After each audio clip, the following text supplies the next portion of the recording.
Welcome back to part 3 of the worst video topic ever. And as you know, that topic is layoffs. And the title of this video is Get Used to It, Layoffs Happen. As many of you know, I've been a developer for over 15 years professionally. I've been doing it longer than that, not professionally, but I've been working in this developer environment, this developer industry for many, many years. And I have to tell you, every single company I have worked for has had a layoff. Now, you may be thinking, man, that is really unlucky that every company you've ever worked for has had a layoff. Well, the reality is most companies have layoffs. It's pretty uncommon to find a company that lasts a long time in this industry that never lays anybody off. Unfortunately, that's just a reality. It just happens, and we're actually going to talk about why that happens in a future video here in this series. But today, I just want to kind of open your eyes to that reality that layoffs are probably going to happen at any company that you go to. And again, I've seen layoffs. I've been part of layoffs at almost every company, actually at every company that I've worked for. In fact, the national average for a developer's tenure at a single company is less than 2 years. And as much as I would hate to admit it, that's been the reality of my dev career. Now, the reasons for that average tenure vary about halfway. Roughly 50% of people end up leaving a job before 2 years, and roughly 50% are let go, often through the layoff process. So it's not just that layoffs are causing these careers to be cut short in one company, but that is definitely a large part of the issue. In my experience, it's been a very wide range of processes as far as how layoffs actually happened. I've been a part of a very large group of contractors. I worked for a company as a contractor, and we had, I would assume, probably 100 or more contractors working for this pretty large marketing firm at the time here in Kansas City. And when I was let go from that company as a contractor, they released over 50 contractors at the same time. That's a massive number of people to be let go from one company. Of course, you hear today of layoffs of thousands of people at a time at some of these mega companies, but for kind of a local company to let go that many developers at one time is a little shocking. And honestly, thankfully, it wasn't the first time that I had been through a layoff, so I was able to handle it a little bit better.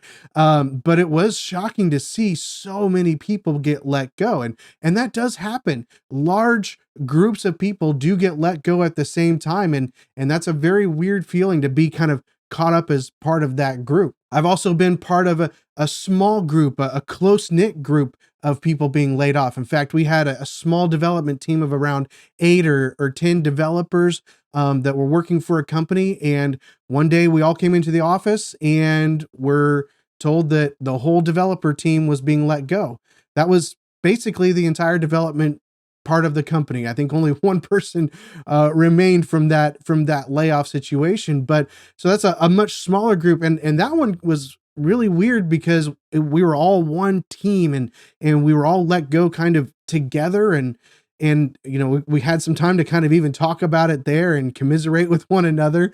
Whereas part of the 50, you just kind of walk out because there's nothing else to do. But there, being a part of a small group, part of a small team, that was a different feeling where we all just kind of packed our stuff up and had some conversations and said our goodbyes and walked out the door, and tried to keep up with each other as the years have gone by as well. But that was a tough situation. I've also been in a situation where I was pretty much the last person out the door, where many people were let go at the same time, and then maybe a few people trickled out along the way as well, and then I was finally the last person to be let go from that company as well, at least from that part of the organization. And that's an even weirder situation, to kind of watch all these people that you've worked with kind of slowly get let go as time goes by, and then you just kind of get to a point where you assume, well, I'm probably going to be next at some point. and it happened, and I was the last person to be let go. So these things happen in lots of different ways and lots of weird circumstances, and depending on where you're at in that process, you could experience a whole wide range of emotions, and we'll talk about that in an upcoming video in this series. Now, just because layoffs happen doesn't mean you'll always be somebody who gets laid off. In fact, I've got a friend who's been working for the same company for almost 20 years now. I think this will be his 20th year. And they have had multiple rounds of layoffs over those 20 years. So, like I said, almost every company is going to have a layoff at some point. But he has, for whatever reason, never been laid off in that process. Now, there have been opportunities, as I mentioned in a previous video, where they've offered severance packages for people who are volunteering to be laid off, and he's considered that, but never chose to do that. And in the end, has been there for almost 20 years and never been laid off. So it's important for me to stress that just because layoffs do happen, that does not mean that it's absolutely going to happen to you. It's happened to me multiple times, but that doesn't mean it's going to happen to you, depending on the circumstances of the company that you work for and part of what you bring to the company as well. So how do those companies actually choose who's going to go and who's going to stay? Well, unfortunately, there's not one clear right answer for that either. Sometimes the answer may be based off of performance. So those who are better performers might be able to stay on longer than those who are performing poorly compared to their peers. Sometimes it's a matter of knowledge. Those who have more knowledge about the company, about the products that they're working on, about programming in general, oftentimes they'll be the ones that are kept so that they can keep that knowledge in-house and not lose that knowledge. Whereas those that maybe are newer, or maybe they don't have as much knowledge, they don't have something that kind of forces the company to need them. Sometimes those are the ones that get let go. Sometimes it just comes down to money. Those who maybe are costing the company the most from a salary standpoint, sometimes they're the ones that get let go. Or if they're high value, maybe, they let a few other people go who don't cost as much. And it's just, it can be a numbers game at that point, and it may not even matter what and it may not matter really the kind of productivity you have at that point. It could just be a numbers game. Sometimes it could just be a matter of whether or not the people in charge like you more. That doesn't sound very fair, but it's just a reality of life. People like certain people more than they like other people for varying reasons. And so while I'm sure they're probably never going to tell you that, that could be one reason why one person gets let go over another person in these layoff scenarios.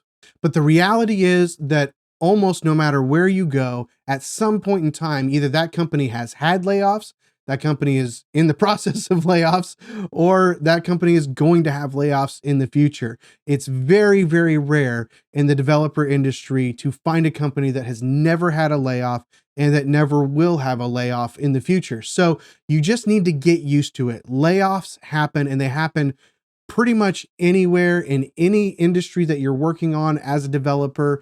Unfortunately, you've got to be prepared for the reality that layoffs are probably going to happen. So now that you know that layoffs are probably on the horizon, let's move on to part 4.